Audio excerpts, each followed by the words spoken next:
पैसा लगाते हैं, मेहनत मजदूरी करके फिर अपना मकान खड़ा करते हैं, और जिस दिन घर के अंदर जाना होता है उस दिन तारीख हमसे पूछने आते हैं किस दिन घर के अंदर जाए। तो जब सारे काम वो हमसे पूछ के कर रहे हैं तो शासन क्या चलाएंगे? ये उनका जवाब था और ये सत्य है। हमारे समाज के इतने पढ़े लिखे विद्वान हैं, दूसरे को रास्ता बताते हैं, डीएमएसपी हैं, लेकिन साथियों उनकी डिग्री फेल है। वो जो अंगूठा छाप है, कक्षा 8 कक्षा 5 पास है, उसकी सारी बातें मान लेते हैं, वो तुमको नक्षत्र बताएगा, वो आपको डेट बताएगा, और तुम पीएचडी किए हो, लेकिन आपको ये नहीं पता है कि हम घर के अंदर किस दिन जाएंगे। गांव का प्रधान पूरी ग्राम सभा का मालिक होता है, सारी योजनाएं चलाता है, लेकिन अगर वो नया प्लाट खरीदे हैं और उसको बनवा करके घर में जाना होगा तो उसके अंदर नहीं जाएंगे। इतना वो भयभीत है कि अगर अंदर जाएंगे तो कोई हादसा ना हो जाए। इसका मतलब ये हुआ कि हमारे चाहे पढ़े लिखे जो अनपढ़ हैं वो तो हैं ही हैं, लेकिन जो पढ़े लिखे हैं वो भी अज्ञानी हैं, उनको भी ज्ञान नहीं है। तो जब उनको ज्ञान नहीं तो अपने बच्चों को क्या बताएंगे? तो साथियों अभी बात आई दारू की। दारू एक सोची समझी चाल है। आज सरकार दारू पे 15 रुपए घटा दिया और किताबों पे 25 रुपए बढ़ा दिया। क्यों? क्योंकि ये आज से नहीं, ये बहुत पहले से साजिश चल रही है कि जो भारत का मूल निवासी है, मैं जात धर्म की बात नहीं करता, चाहे जिस जात धर्म का हो, जो गरीब तबका है, जो मध्यम वर्गीय है, केवल मैं पारसी चमार की बात नहीं करता, ये हर वर्ग में है, जो गरीब है, जो मध्यम वर्गीय है, तो सरकार में बैठे लोग वो चाहते हैं कि और ये अशिक्षित हो जाए, शिक्षा इनके अंदर न पनपने पाए। अगर ये शिक्षित हो जाएंगे, इस कागज के अंदर क्या लिखा है ये अगर पढ़ लेंगे तो हम शासन कैसे करेंगे। इसलिए आय का स्रोत बढ़ाने के लिए भी योगी साहब ने आदेश बढ़ाया, क्योंकि वो बाबा हैं, बाबा जी को ये नहीं करना चाहिए, लेकिन योगी वो बाबा नहीं है। अब उनको किस नाम से पुकारा जाए? तो वो हमारे समाज को पतन की तरफ लेके जा रहे हैं। उन्होंने कह दिया कि हर चौराहे पे, हर बस अड्डे पे, हर रेलवे स्टेशन पे शराब की दुकान खोली जाए और जितने एडेड स्कूल हैं वो सब बंद किए जाए। ये उनका फरमान जारी हुआ। तो उनका ये है कि जब शिक्षा खत्म हो जाएगी, जब प्राइमरी स्तर की जो एडेड स्कूल हैं जिनकी फीस कम है, उनको अगर बंद कर दिया जाएगा तो सिर्फ वो स्कूल रह जाएंगे जो धरना सेठों के हैं। उसमें इतनी महंगी फीस है जिसमें आप अपने बच्चे को पढ़ा नहीं सकते। उस जनाक्रोश को खत्म करने के लिए इस शराब को हथियार बनाया गया। शराब का हथियार बना करके जैसे आप आंदोलित होते हो,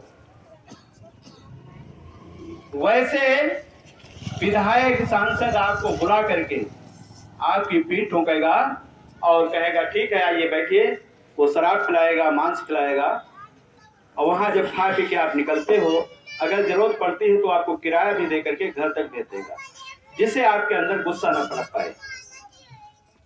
इस बात को हम लोग नहीं समझ पा रहे हैं। काश अगर इस बात को हम समझ जाएं, ये जो मक्कार लोग हैं ये दोबारा हमारे पर शासन नहीं कर पाएंगे। बाबा साहब साहब ने जो संविधान के तहत जो हमको आरक्षण दिया, अधिकार दिया, तो बाबा साहब का यह था कि गैर बराबरी खत्म हो। ये नहीं था कि एक आदमी अगर डीएम है तो उसी का पूरा परिवार डीएम बनता चला जाए। बाबा साहब का यह था कि अगर एक बार वो डीएम बन गया है तो दोबारा उसको उसके परिवार में कोई दूसरा डीएम न बन पाए और दूसरे को तैयार करिए। अगर एक बार वो विधायक बन गया है तो गरीबी से उठ करके बराबर आ गया है, इसलिए दोबारा उसको टिकट न दिया जाए और दूसरा विधायक बनाया जाए जिससे वो भी बराबर आ जाए। तो ये आरक्षण था। लेकिन आज हम लोगों की गलती की वजह से एक ही विधायक बार बार होता है। आज आपके हर गांव में या तो रामहेत विधायक रहेंगे या सुरेश राही रहेंगे या रमेश राही रहेंगे, क्योंकि आप लोग हकीकत को नहीं जानते हो, सिर्फ चमक की तरफ भागते हो। जब पतंगा जो है वो जब उजेले की तरफ भागता है, जब चमक की तरफ जाता है वहीं भस्म हो जाता है। उसी तरीके से हम लोग जब चमक की तरफ भागते हैं, जब उनकी गाड़ी चमचमाती हुई आती है तो हमारे अंदर एक जिज्ञासा बढ़ती है कि यार ये आ रहे हैं तो हमको कुछ देंगे, हमारा कुछ फायदा करेंगे। ये हम सोचते हैं और भाग के जाते हैं उनके पास और पैर छूते हैं। अगर कभी काम पड़ा होगा आपका और उनके पास जाओ तो क्या आपकी बात तो सुनेंगे? उनके पास समय नहीं है। तब उनकी मीटिंग दिल्ली में लगी है, लखनऊ में लगी है, आज नहीं कल आइएगा। उस वक्त आप गलती करते हैं जब बाबा साहब ने जो आपका अधिकार दिया है। पहले तीर तलवार से होता था, ये तो जीत करके तब हम राजा बनते थे, लेकिन बाबा साहब ने आपको वो हथियार दिया है जो सारी ताकतें उसके आगे झुक जाती है। आज वोट का अधिकार जो आपको दिया था, 2 वोट का अधिकार दिलाया था, लेकिन गांधी जी ने 2 वोट का अधिकार नहीं 1 वोट का रखा था, उन्होंने आमरण कर दिया था। तीसरे 1 वोट का रह गया, लेकिन 1 वोट का जो अधिकार हमको मिला है वो भी हम सुरक्षित नहीं रख पा रहे हैं। वो भी दारू और मुर्गा और पैसे में उसको बेच देते हैं। अगर 10 लोग हम एक परिवार में हैं और एक अगर उसमें शराबी हो जाता है तो शराब पी करके पूरे मोहल्ले में चिल्लाता है, नहीं हम फलाने को वोट देंगे, फलाने को किया जाएगा। तो ऐसे 10 लोगों को तैयार कर दिया जाता है। लेकिन साथियों जानते हो, जब शराब पीते हो बड़ा अच्छा लगता है, लेकिन उससे नुकसान क्या होता है? उसे लीवर और किडनी दोनों चली जाती हैं। आप नरेगा में काम कर रहे हो, कितना पैसा मिलता है? 237। अगर 237 मिलता है और 1 पौवा आप दारू पी जाएंगे तो कितना बचेगा? आप उस पैसे से 1 दिन का राशन नहीं ला सकते हो। जब राशन नहीं ला सकते हो तो अपने परिवार की परवरिश कैसे करोगे? और जब परवरिश नहीं कर सकते हो तो अपने बच्चे की फीस कैसे जमा करो, कैसे उसको पढ़ाओगे? लेकिन साथ में तुम काम करते हो, अपनी बीवी को भी ले जाते हो काम कराने के लिए, उसके सिवाय और आपके पास कोई बैंक बैलेंस नहीं है। और जब शराब पिला पिला करके नेता आपको बीमार बना देते हैं, लीवर किडनी चली जाती है, तो ये महिलाएं कहां से पैसा लाएंगी जो आपका इलाज कराएं? तब केवल चरपैया पे पड़े होकर के चिल्लाते रहोगे, गाली देते रहोगे। अगर आज आपका बच्चा सड़क पे जा रहा है और कोई धोखे से उसको एक तमाचा मार दे, अब आपको पता चल जाए कि हमारे बच्चे को फलाने ने मारा है, तो आपके हाथ में जो भी होता है वो लोग लेके दौड़ते हो, कहते हो कि अभी साले के हम सर काट लेंगे। ऐसा होता कि नहीं होता है? लेकिन आपको ये नहीं पता है, जिस बच्चे के लिए आपका खून खौलता है और जब शराब पी करके किडनी और लीवर चला जाएगा, ये खत्म हो जाएगा, तो दुनिया की कोई ताकत आपको बचा नहीं पाएगी। और जब बचा नहीं पाएगी तो जिस बच्चे के लिए आप तड़प रहे हो, किस बच्चे को उसने मारा क्यों, और कल जब वो बच्चा और आपकी बीबी बेसहारा हो जाएगी तब उसको साथ कौन देगा? अरे उस दिन तो एक तमाचा उसने मारा था, इसके बाद लात भूसे से उसको मारा जाएगा, तब कौन बचाएगा? क्या कभी आपने सोचा है भविष्य में क्या होगा? तो साथियों, जो बाबा साहब ने अधिकार दिया है उसको संरक्षित रखने की जरूरत है। आज इस गांव में जितने लोग हैं जो आज उमा संकट से दूरी बना के बैठे अपने घरों से झांक रहे हैं, मैं उनसे भी निवेदन करूंगा कि केवल ये उमा शंकर की जिम्मेदारी नहीं है समाज को जगाने की, इनकी जिम्मेदारी नहीं है कि सबको घर घर बुला करके इकट्ठा करने की, ये हम सब की जिम्मेदारी है।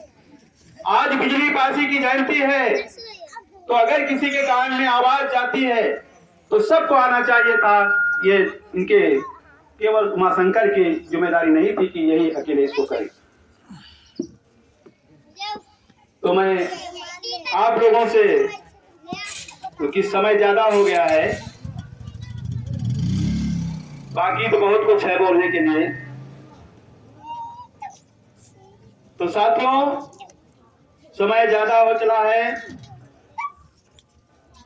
इसलिए मैं पुनः आप लोगों से निवेदन करूंगा कि जो हम सबको बाबा साहब ने अधिकार दिया है, अगर इसको आगे हम ना ले जा पाए तो जहां पे है इसको उसी तरीके से सुरक्षित रखें, इसको खोने न दें। यही अपील करते हुए आप लोगों से मैं विदा लूंगा। नमो बुद्धाय, जय भीम, जय सीतापति। थोड़ा विकास जयकारा बोल दीजिए। बिजली पासी अमर रहे, बिजली पासी अमर रहे, बिजली पासी अमर रहे। हेलो, बाबा साहब अमर रहे, बाबा साहब अमर रहे, बाबा साहब अमर रहे। साथियों, अभी बाबा साहब पे जो टिप्पणी हुई है, तो अरे सुभाष, ओ सुभाष, तुम कुर्सी पर बैठो आगे ना भाई।